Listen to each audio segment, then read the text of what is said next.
सुप्रभात भैया बहनों। आज के इस वीडियो में जैसे आपसे बात की गई थी, UP board examination syntax 2006 second part. जी हाँ, 15 सेंटेंसेस की वीडियो इसकी नंबर 1 बनी हुई थी, पार्ट 1 था। और आज हम 15 से बाद की बात कर रहे हैं। उन 15 में कुछ समझ में आपकी ना आया हो तो आप मुझसे फ़ोन से मालूम कर सकते हैं। जी हाँ, ये सेंटेंस थे आपके पहले 15। हम बाद के 15 की बात कर रहे हैं। 15 में हमने बनाया था सी वाला वाक्य, सी इज़ अफ्रेड के अफ्रेड के बाद ऑफ आएगा।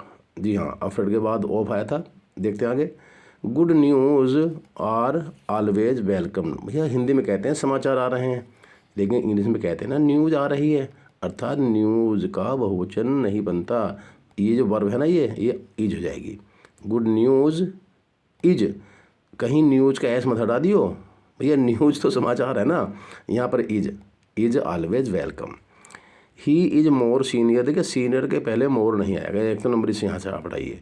आप मच लगा सकते हैं और सीनियर के बाद टू आएगा हैं, और टू के बाद फिर मी आएगा। देखिए गलतियाँ भाई। He is senior to me. जी हाँ, मच लगा सकते हैं, मोर तो हटना ही हटना है। The people are tired with corruption. भैया टायर्ड के बाद, बोस्ट के बाद, मेट के बाद, श्योर के बाद, अफ्रेड के बाद ओ प्रीपोजिशन आता है, विद नहीं आता। ओफ लगाइए यहाँ पर। It has been raining for the last night. भैया देखिए लास्ट नाइट के पहले नंबर 1 तो दी नहीं आएगा। दी लास्ट का मतलब तो आखिरी रात हो गया, उसके बाद रात हुई ना, दिन ही दिन है फिर, तो दी हटेगा। दूसरी बात, लास्ट नाइट के पहले फोर नहीं आता। ये देखिए चूँकि हैज़ बीन हो रहा है ना, इट हैज़ बीन रेनिंग, तो हम सिंस का प्रयोग करेंगे। Since last night, since last night. Mister Sen is the eldest teacher. भैया देखिए एल्डेस्ट में गलती है।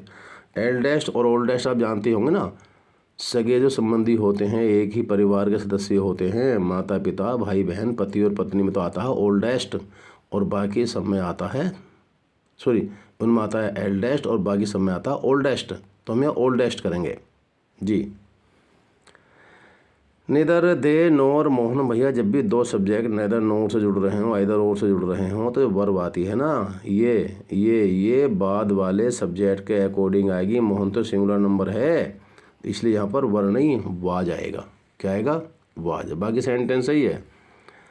The students as well as, और जब दो सब्जेक्ट एज वेल एज से जुड़ रहे हों, टूगेदर से जुड़ रहे हों, विद से जुड़ रहे हों, बिसाइड से जुड़ रहे हों, इन एडिशन टू से जुड़ रहे हों, एंड नोट से जुड़ रहे हों, तो क्रिया पहले कर्ता के अनुसार आती है। अर्थात यहाँ पर आर नहीं आएगा, इज आएगा, क्योंकि पहला सब्जेक्ट द स्टूडेंट एक वचन है। जी हाँ, यहाँ पर इज आप कर देंगे, बाकी सही आपके आगे। नेक्स्ट, दी रिच है। ये वाक्य देखिए गौर से, तसल्ली से समझे भैया इसको। तो देखिए नंबर 1 तो रिच के पहले दी लगा हुआ है, तो रिच यहाँ पर प्लूरल है, तो यहाँ पर हैव आएगा। ठीक, लिटिल का प्रयोग अगले नहीं करना है, ए लिटिल करेंगे। दो हो गए। The rich have a little sympathy.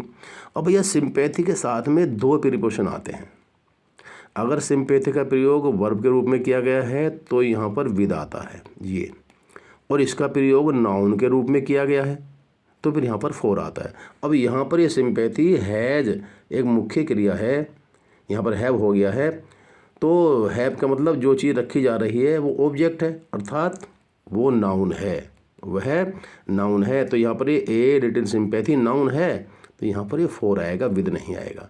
अब बाकी आपका बन गया, the rich have a little sympathy for the poor.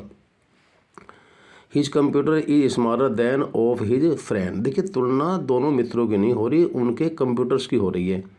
और जब किसी के व्यक्ति की तुलना नहीं होती, व्यक्ति की वस्तु की तुलना होती है, तो हम एक वचन के लिए दैट ऑफ और प्लूरल के दो जॉब का प्रयोग करते हैं। तो यहाँ पर हम वाक्य बनाएंगे, his computer is smaller than that of, ये यहाँ पर ये that of his friend. We have been waiting for you since 2 hours. भैया इधर तो सही है, have been waiting for you, आपका इंतजार कर रहे हैं साहब, लेकिन 2 घंटे से कर रहे हैं। जी हाँ, 2 घंटे के पहले सेंस नहीं आएगा, फोर आएगा। इसका वीडियो मैं आपको बनाने वाला हूँ, आजकल में आने वाला है, कहाँ सेंस लगाते हैं, कहाँ फोर लगाते हैं, फंडा बताऊँगा, कभी नहीं भूलोगे। जी हाँ, और भैया वास्तव में वीडियो उपयोगी चल रही है तो प्लीज़ शेयर कर दीजिए, सब्सक्राइब कर दीजिए, कॉमेंट करिए, लाइक करिए। बीइंग संडे आपने पढ़ा होगा। सिंपल सेंटेंस नॉमिनेटिव एब्सोल्यूट, एक भाग में कारण दिया हो, दूसरे में परिणाम आ गया हो, दोनों कर्ता अलग अलग हों तो दोनों ही कर्ताओं को लगाते हैं। इसलिए इट बीइंग संडे, यहाँ पर इट बीइंग संडे कोमा बाकी सेंटेंस आपके सही है। दिस इज दी पर्सन, यही वह व्यक्ति है। थोड़ा वाक्य टिपिकल है, ध्यान से समझेंगे इसको।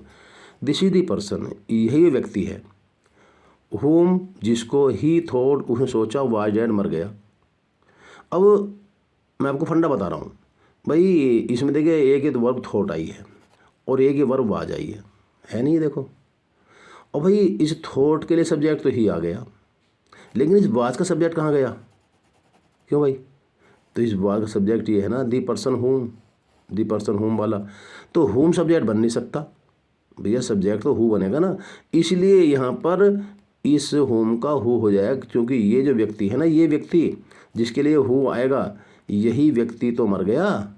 इसका मतलब जो काम दिस इज द पर्सन, जो काम ये पर्सन कर रहा है वही काम ये प्रोनाउन करेगा यहाँ पर, ये तो ये हु हो जाएगा, क्योंकि इसके बाद में वर्ब ये आने वाली है, ये वर्ब आने वाली है। और जब वर्ब आने वाली है तो ये नॉमिनेटिव केस में यूज होगा, हुम नहीं हु होगा।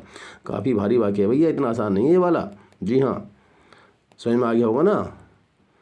अरे भैया this is the person whom, हुम नहीं हु, क्योंकि इसके लिए वर्ब ये आ रही है और वर्ब के पहले सब्जेक्ट आता है, हु नहीं, हुम नहीं हु आएगा। दी जनरल विद ऑल, देखिए विद के प्रयोग से दो सब्जेक्ट जुड़ रहे हैं, ऑल इज सोल्जर्स जुड़ रहे हैं और जनरल जुड़ रहा है। जब विद के प्रयोग से दो सब्जेक्ट जुड़ेंगे तो वर्ब पहले कर्ता के अकॉर्डिंग आएगी, अर्थात वर नहीं आएगा, वाज आएगा, वाज किल्ड।